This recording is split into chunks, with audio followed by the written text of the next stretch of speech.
Testosterona, la hormona sexual masculina más importante. El hombre controlado por la testosterona es, según dicen, arriesgado y egoísta. Los científicos más destacados de toda Europa se preguntan, ¿es la testosterona realmente tan mala como su reputación?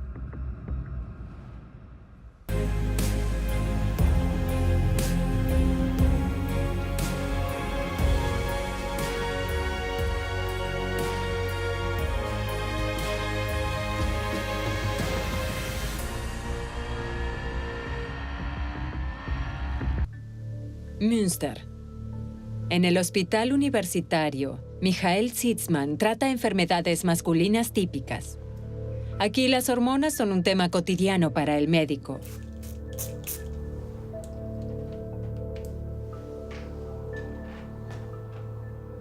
La testosterona es responsable de muchos aspectos visibles en el cuerpo, por ejemplo, del patrón del cabello masculino y del crecimiento de la barba, por supuesto de los músculos, pero también del estado de ánimo. Todo eso depende de la testosterona. Así es que es mucho más complejo de lo que parece a simple vista. La hormona testosterona se produce en los testículos. Solo alrededor del 5% se produce también en la corteza suprarrenal. Las células de Leydig que producen la testosterona se encuentran en los testículos. Las hormonas sexuales masculinas se denominan andrógenos y su mayor representante es la testosterona. En la pubertad, los niveles de testosterona aumentan drásticamente en los jóvenes y a partir de entonces mantienen ese nivel. Sin embargo, los investigadores han comprobado que justo después del nacimiento, la hormona aumenta significativamente por un corto espacio de tiempo. No está claro por qué sucede. Sin embargo, parece necesario que el cerebro madure y se desarrolle y que, posteriormente, sean posibles las funciones reproductivas del hombre.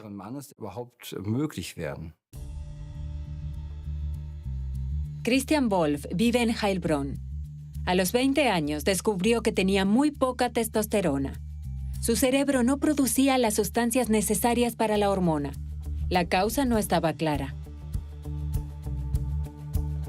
Por mucho tiempo, Wolff ignoraba la causa de sus síntomas.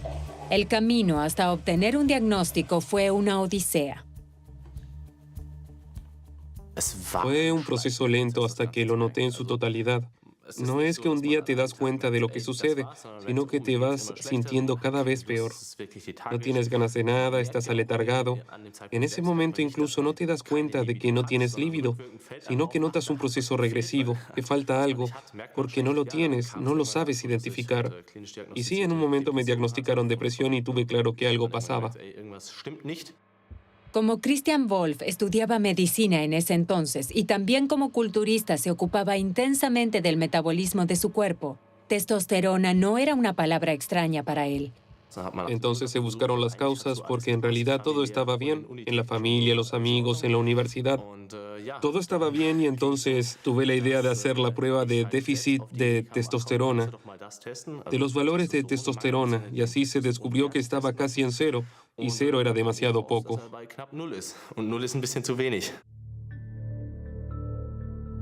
¿Cuánta testosterona necesita el hombre?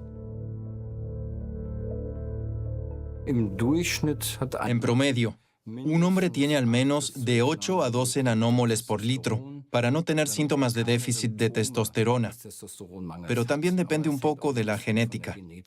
La mujer tiene alrededor de 5 a 10% de los niveles de testosterona del hombre, y a partir de esa testosterona produce el estrógeno, que es mucho más importante para ella. En el cuerpo hay una enzima llamada aromatasa. Esta enzima pone en marcha un cambio hormonal.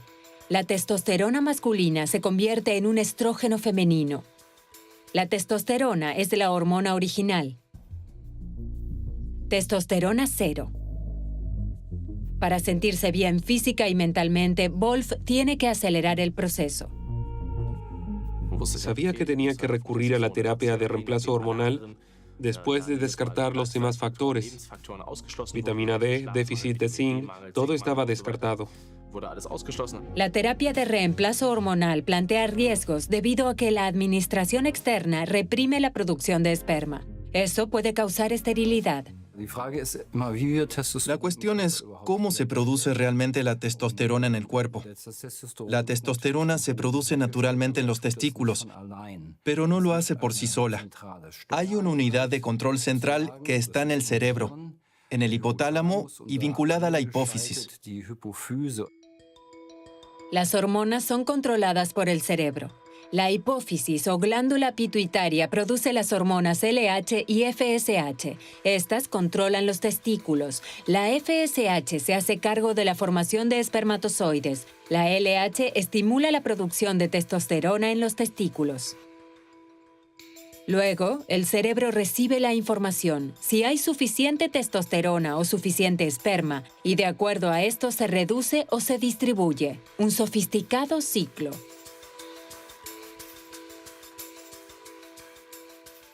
Si se administra testosterona, se suprimen las hormonas de la glándula pituitaria, que también son responsables de la formación de espermatozoides. La testosterona actúa como una píldora anticonceptiva para hombres. Suprime la formación de espermatozoides. Si el hombre quiere tener hijos y tiene déficit de testosterona, hay que proceder de otra forma. Muy poca testosterona tiene serias consecuencias, pero demasiada lo hace agresivo y dominante.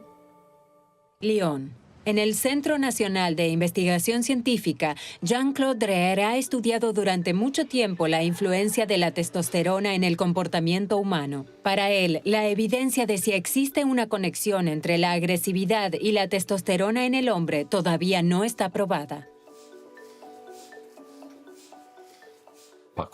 El papel de la testosterona en los seres humanos es, en esencia, poco claro. Hasta la actualidad, solo hay evidencias indirectas. Por ejemplo, en los presos. Cuanto más grave fue el crimen, más altos son los niveles de testosterona. En un estudio, pudimos demostrar que la agresividad aumenta después de una inyección de testosterona. Pero no solo eso. La testosterona también mejora el comportamiento social. O sea, no solo estimula la agresividad.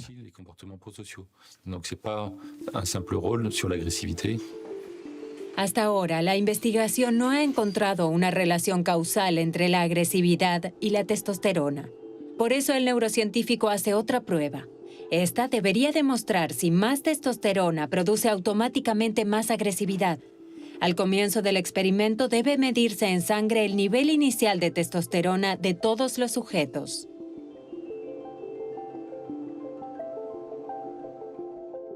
La testosterona es una hormona pequeña y lipídica, de forma que atraviesa fácilmente la barrera hematoencefálica. Y por eso se puede medir en todos los demás fluidos del cuerpo.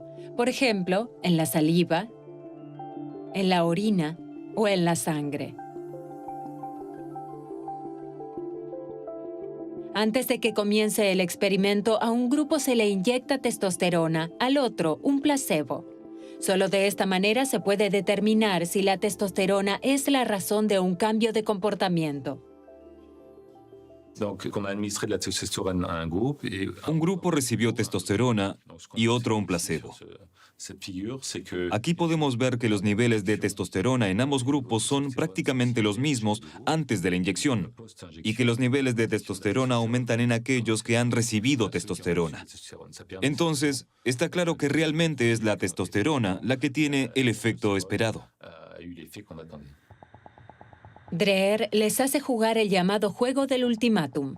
En la investigación del comportamiento, a menudo se usa para comprobar el egoísmo o el altruismo de las personas. Un jugador posee cierta suma de dinero que tiene que compartir.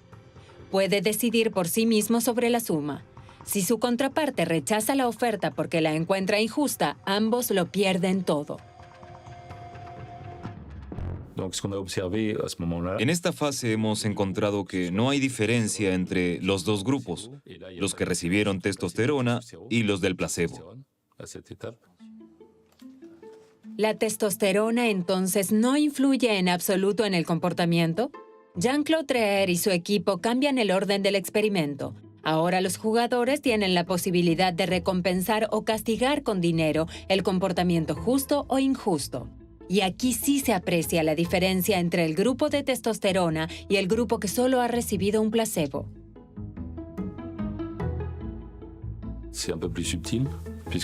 Esto es un poco más sutil porque solo sucede en esta segunda fase. El grupo que recibe testosterona sanciona con más severidad que el grupo del placebo si recibe ofertas injustas. Y al mismo tiempo, responde más generosamente a las ofertas generosas. Es decir, recompensa solo al que fue generoso. En este punto, los dos grupos difieren significativamente.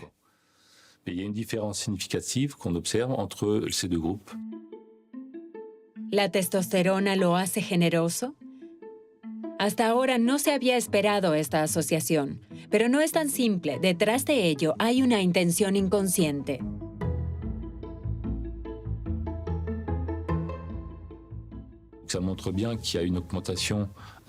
Esto demuestra muy bien que es más fácil mejorar el estatus social si uno se comporta de forma social o cooperativa. Así que la testosterona juega un papel más complejo como hormona social. No influye solo en la agresividad, sino que también hace más generoso. En sus estudios actuales, Dreher busca más pruebas para su hipótesis. Para ello, investiga también las actividades en el cerebro.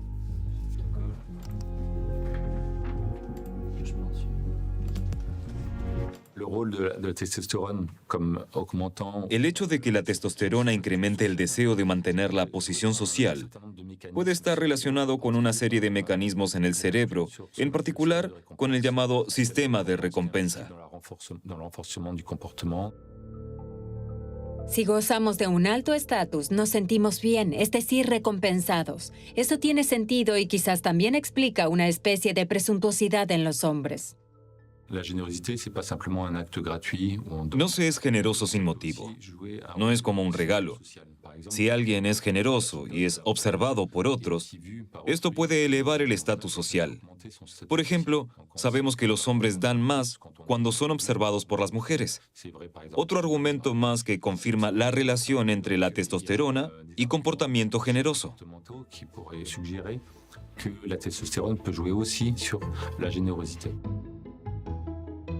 O sea, que la testosterona no es solo agresividad. Sin embargo, parece que siempre se trata de mantener el estado social y para lograrlo, todos los medios son válidos, también la generosidad.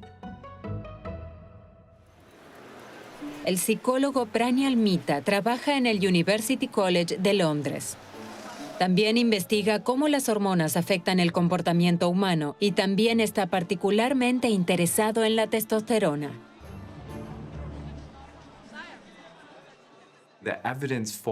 El mito de que la testosterona está directamente relacionada con características masculinas como la agresividad no se ha confirmado. Muchos de nuestros resultados sugieren que la testosterona tiene que ver poco o nada con el comportamiento agresivo en los seres humanos, tampoco en los hombres. Al mismo tiempo, la investigación está tratando de descubrir cómo la testosterona puede incluso estar relacionada con el impulso de ayudar o con el comportamiento social.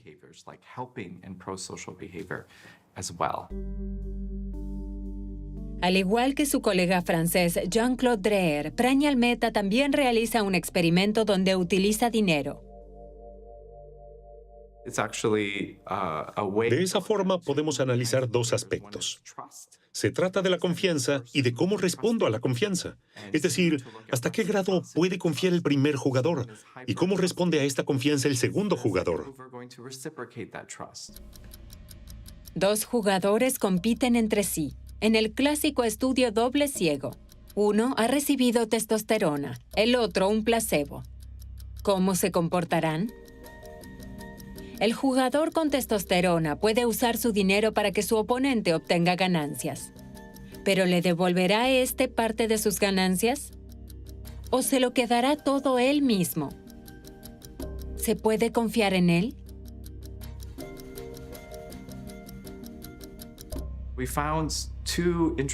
Comprobamos dos efectos interesantes. El primero se corresponde con el cliché que equipara la testosterona con la competencia y la amenaza de los demás. Es decir, no confiar en los demás, comportarse con egoísmo. En este caso, quiero quedarme con el dinero.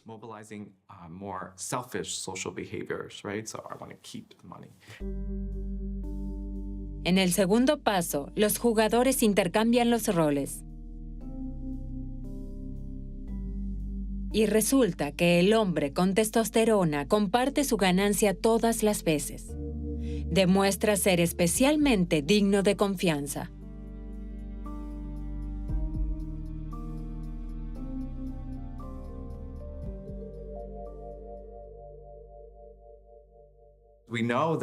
Sabemos que cooperar es bueno para el propio estatus. Hemos encontrado que la testosterona aumenta el reconocimiento mutuo y suponemos que, en un entorno de confianza, el prestigio y la acción social aportan un mejor estatus. Así que, en tales situaciones, la testosterona puede reforzar el comportamiento social. Pranial Mita también confirma que el papel de la testosterona en el comportamiento es más complejo de lo que se pensaba anteriormente. La testosterona incluso fortalece el compañerismo. Pero este comportamiento no es de ninguna manera desinteresado.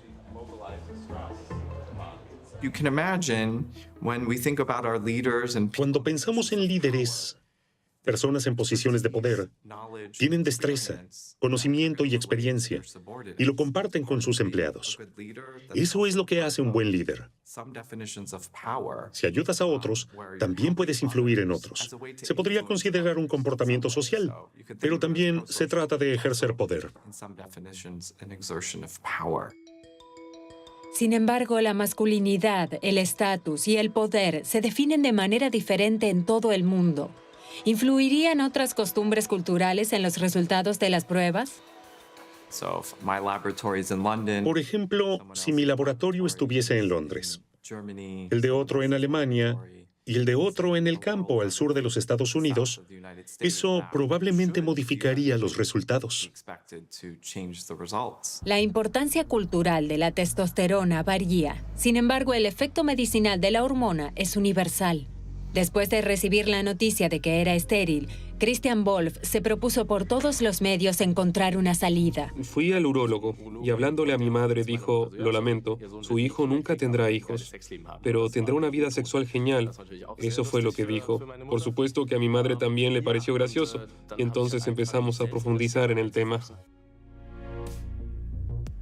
¿Tuvo Christian que resignarse a no tener hijos?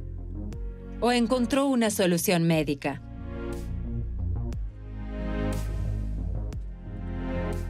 Si un hombre desea tener hijos y al mismo tiempo tiene déficit de testosterona, podemos trabajar muy bien con la administración de gonadotropinas, que sería la terapia adecuada en el caso de querer tener hijos con déficit de testosterona. Esto se sabe desde hace años o décadas. Las gonadotropinas son las hormonas LH y FSH que el cerebro envía a los testículos para que las células produzcan testosterona y esperma.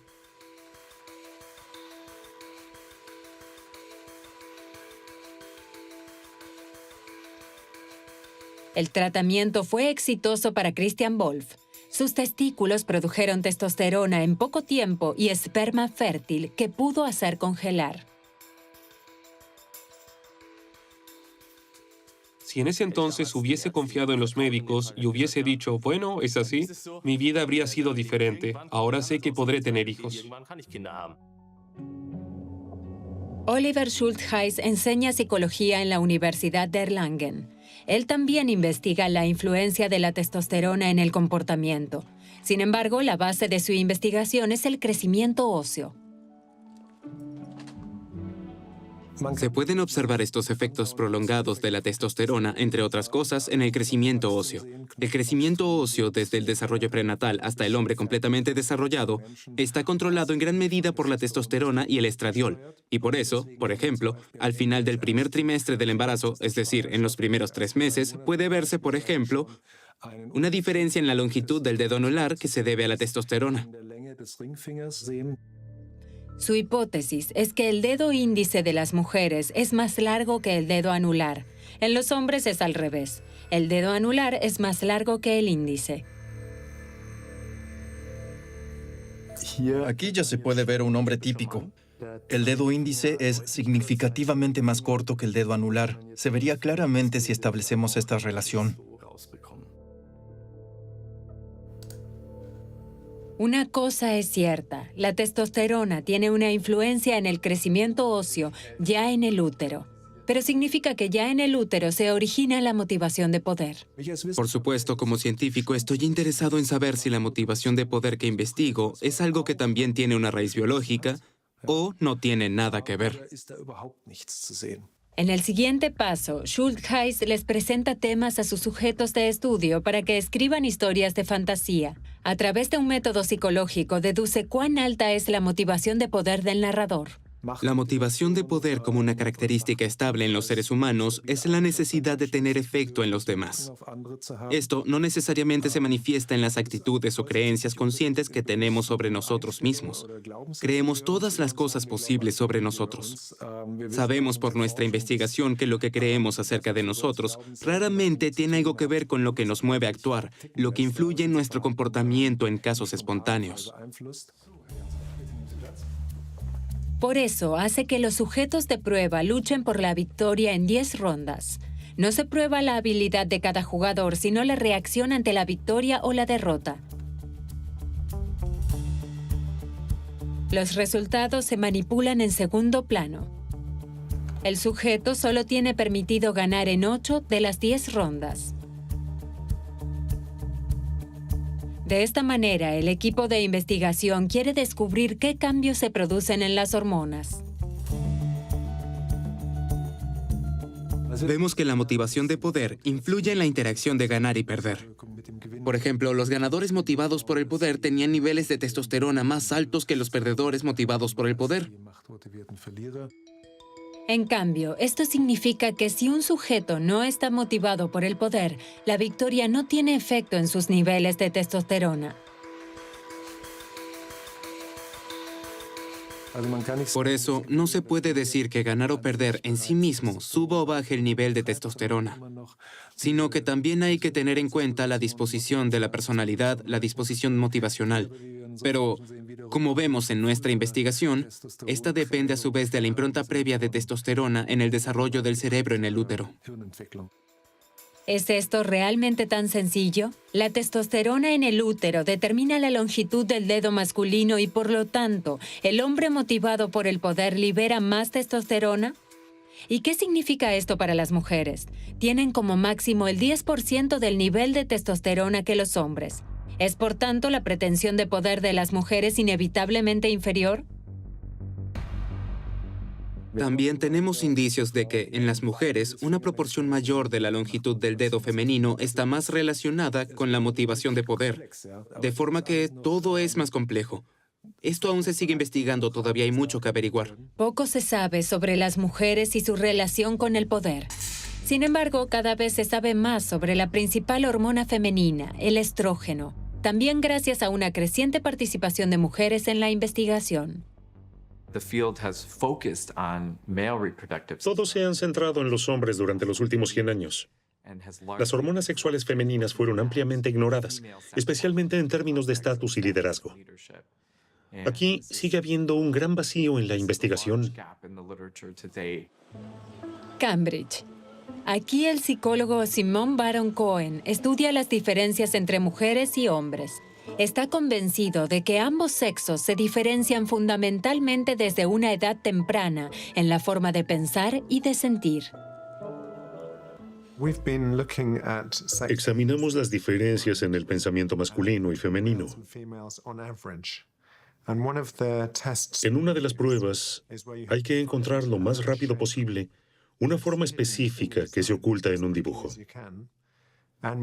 Los hombres, por lo general, son más rápidos cuando se trata de resolver este tipo de tareas y encontrar un patrón oculto. En un proyecto excepcional, el científico ha supervisado de forma continua el desarrollo de niños y adolescentes. Empezando por el embrión.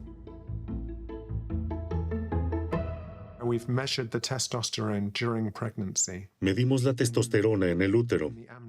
A algunas mujeres se les examina el líquido amniótico durante el embarazo introduciendo una aguja. Tomamos un poco de líquido amniótico y determinamos el contenido de testosterona. Y se comprobó que los bebés están expuestos a diferentes niveles de concentraciones hormonales. Los niños tienen una dosis de testosterona más alta que las niñas.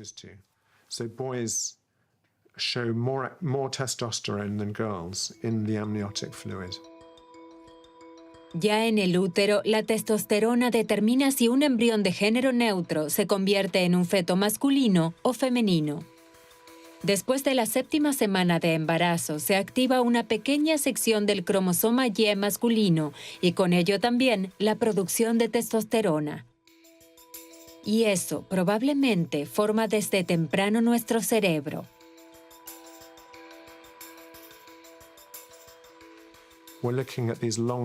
Estamos interesados en los efectos a largo plazo de las hormonas. Para ello, examinamos el comportamiento. Suponemos que las hormonas afectan de forma diferente el desarrollo del cerebro masculino y femenino, respectivamente, porque el feto está expuesto a diferentes niveles de concentraciones de hormonas. Inmediatamente después del nacimiento, Baron Cohen confrontó a los bebés a diferentes imágenes, formas abstractas y rostros. Descubrimos que cuanto más alta era la testosterona antes del nacimiento, menos contacto visual tiene el niño de 1 año. Eso fue una sorpresa para nosotros, porque se supone que el contacto visual depende de factores sociales. Pero en realidad está relacionado con la testosterona prenatal. Los niños fueron examinados nuevamente a la edad de 2 años. De nuevo, los investigadores se sorprendieron por los resultados y una vez más la testosterona juega un papel. Las niñas no solo buscan más contacto visual, sino que también hablan mucho mejor. Ellas hablan antes y su lenguaje se desarrolla más rápido. No sabemos por qué. ¿Por qué el lenguaje se desarrolla mejor en las niñas? Pero ahora podemos atribuirlo a la testosterona prenatal. Hemos encontrado que los niños con un nivel de testosterona más alto antes del nacimiento tienen un vocabulario más reducido. Incluso años después se confirmaron los resultados de la prueba y con ello el efecto a largo plazo de la hormona. Simone Baron Cohen mostró a los niños diferentes expresiones faciales y les preguntó, ¿qué emoción describe mejor cada expresión facial? Nuevamente encontramos que cuanto más altos son los niveles de testosterona antes del nacimiento, más problemas tienen los niños con esta prueba de empatía. Otra sorpresa más porque, aunque han pasado 8 años, el efecto de la testosterona todavía es evidente. En resumen, las niñas son más rápidas en el desarrollo del lenguaje y las habilidades sociales. Los niños las superan en las habilidades analíticas. Al parecer, las hormonas no solo influyen en el desarrollo social, como la capacidad para reconocer expresiones faciales o establecer contacto visual, sino también las habilidades no sociales, como reconocer patrones o partes en un gran todo. Un poco como este cubo de aquí, donde hay que reconocer el patrón muy rápidamente. Los niños tienen más capacidad de abstracción y menos empatía, y su capacidad lingüística se desarrolla en forma notablemente más lenta.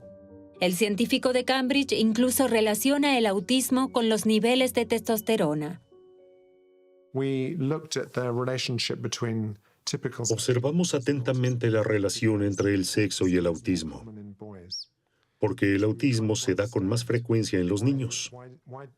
Queríamos saber por qué es así. Y podría ser que la testosterona prenatal sea una de las causas.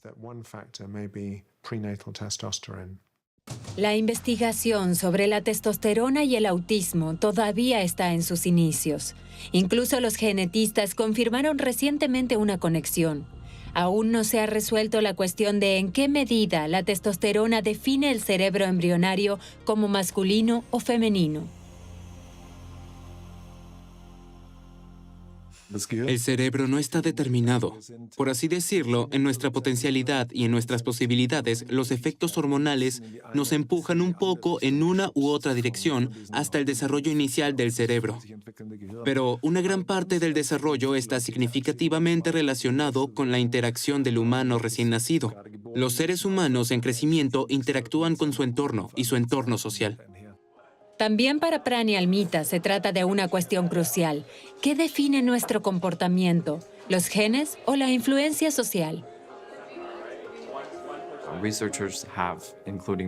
Observamos ambos lados, cómo las hormonas afectan el comportamiento de dominación y el estatus, pero también cómo a la inversa, el estatus social y el entorno influyen en las hormonas.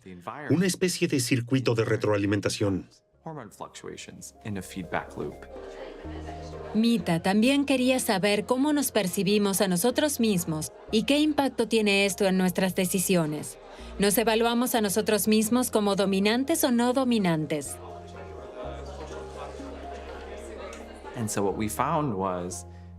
Descubrimos que la testosterona no influye directamente en las decisiones, sino que depende de cómo los sujetos se evaluaban a sí mismos como más o menos dominantes. Según nuestros hallazgos, las hormonas influyen en nuestro comportamiento competitivo. Curiosamente, y en contra del mito sobre la testosterona, esta también cumple un papel en la forma en que las personas se ven a sí mismas y en su personalidad. Nuestra personalidad no solo depende de la testosterona, sino que también influye en el nivel de testosterona.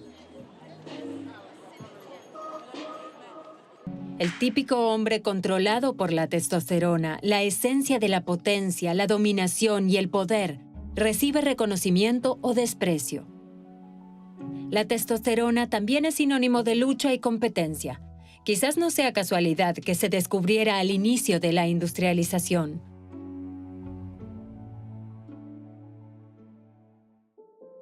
En 1889, en un arriesgado experimento, el médico Charles Edward Brown-Séquard se inyectó un líquido extraído de los testículos de animales. Tras 10 inyecciones de hormonas, el hombre de 72 años sintió que había mejorado su forma física y mental. No es de extrañar que de pronto muchos estuvieran interesados en esta sustancia. Desde entonces, la testosterona ha sido equiparada a la masculinidad, la fuerza y la eterna juventud.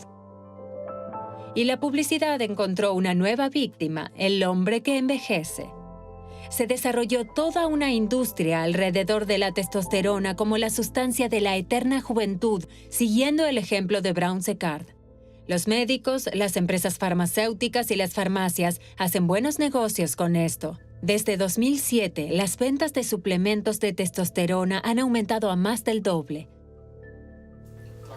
Cada vez más a menudo, los hombres mayores con síntomas de fatiga y decaimiento entran al consultorio de Michael Sitzman preocupados por el descenso en sus niveles de testosterona. En estos casos, Sitzman examina, entre otras cosas, el esperma y mide la densidad ósea de sus pacientes.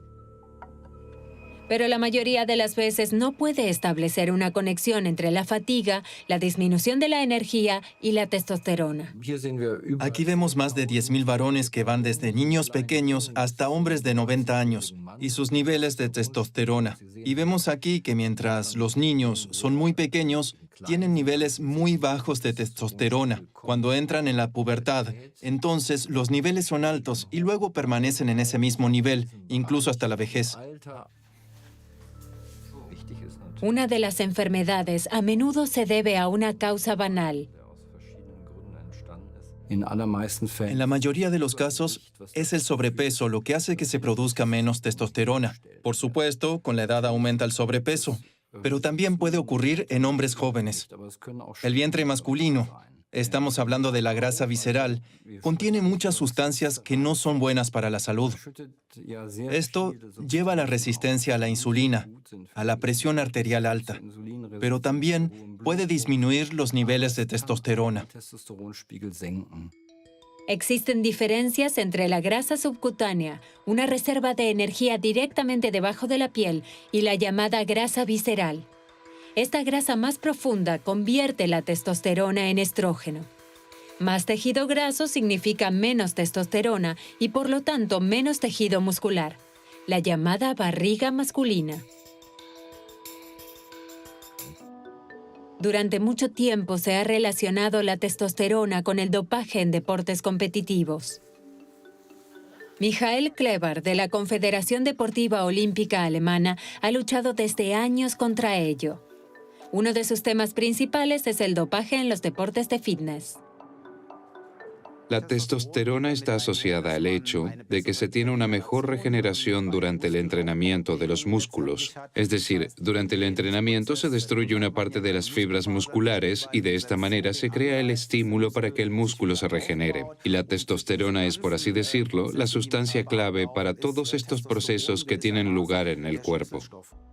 Antes se tomaban medicamentos para mejorar el rendimiento solo en los deportes profesionales.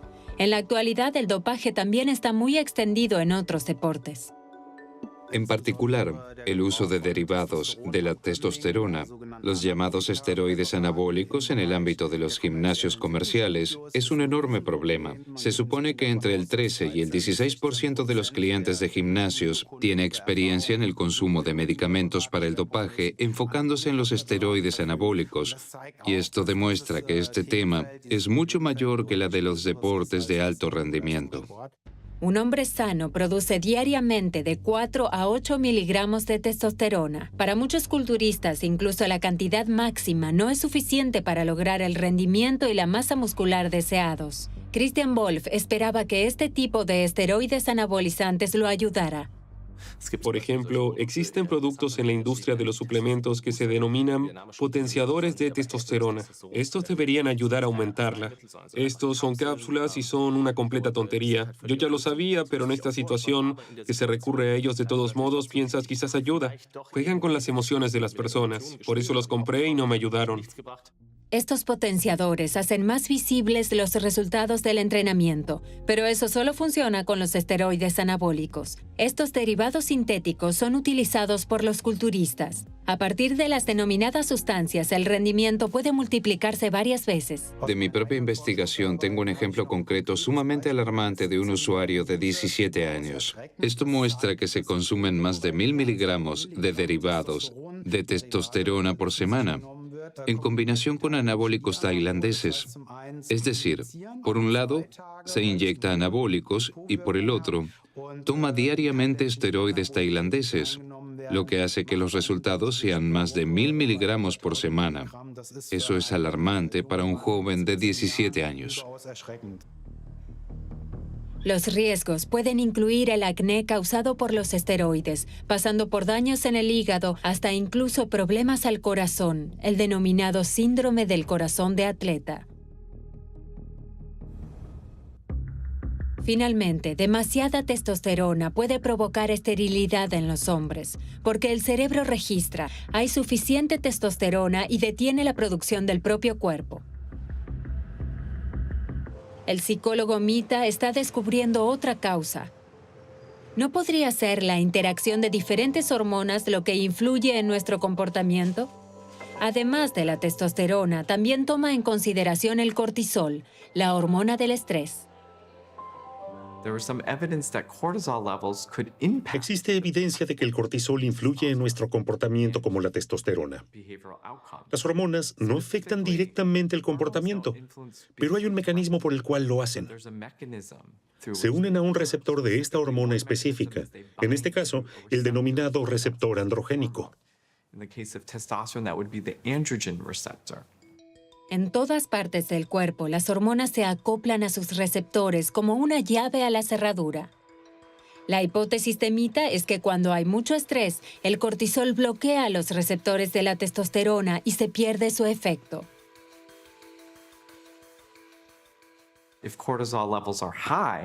Si los niveles de cortisol son altos, puede limitar el efecto de la testosterona en nuestro comportamiento, probablemente por procesos moleculares en las células que luego bloquean el receptor.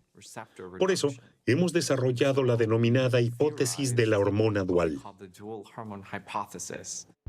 El efecto del cortisol en la testosterona se prueba con un juego de roles. Un jugador le dice al otro lo que hay que hacer. En esta prueba se analiza el comportamiento del líder y cambia dependiendo de si está estresado o no.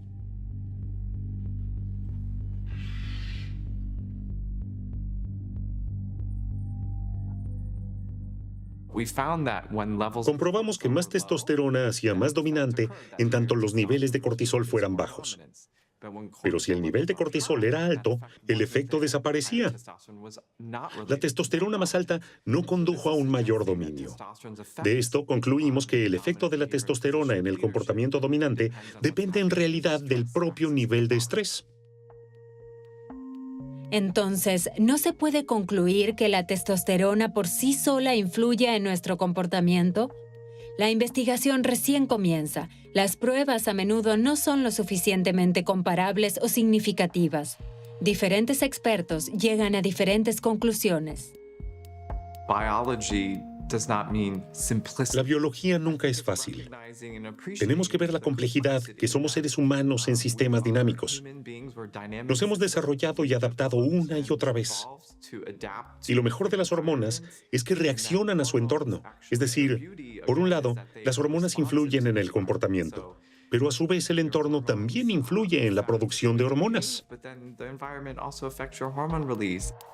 La hormona masculina comúnmente representa los temas de nuestro tiempo, el éxito y la competencia. Quien tiene poca es un debilucho. Quien tiene mucha, un hombre de acción. Ese es el cliché.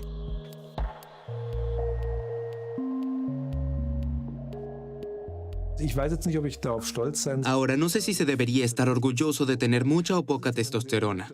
Esto siempre depende de las costumbres de nuestro tiempo. Cuáles son los atributos o características deseables de los humanos. Y eso puede variar mucho de una cultura a otra y de la época en que se vive.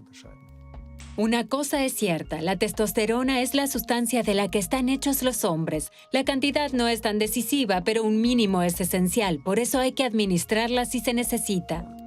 Desde entonces me siento mucho mejor. En 2 semanas la depresión desapareció y también todo lo demás. Y ya no estoy aletargado. Y desde entonces todo ha mejorado. De hecho, afirmaría que uno se tranquiliza al no estar tan confundido e infeliz. La simple ecuación de que la testosterona es equivalente a la agresividad, al poder, no es exacta. Las investigaciones actuales han demostrado que el efecto depende siempre del respectivo entorno cultural y social.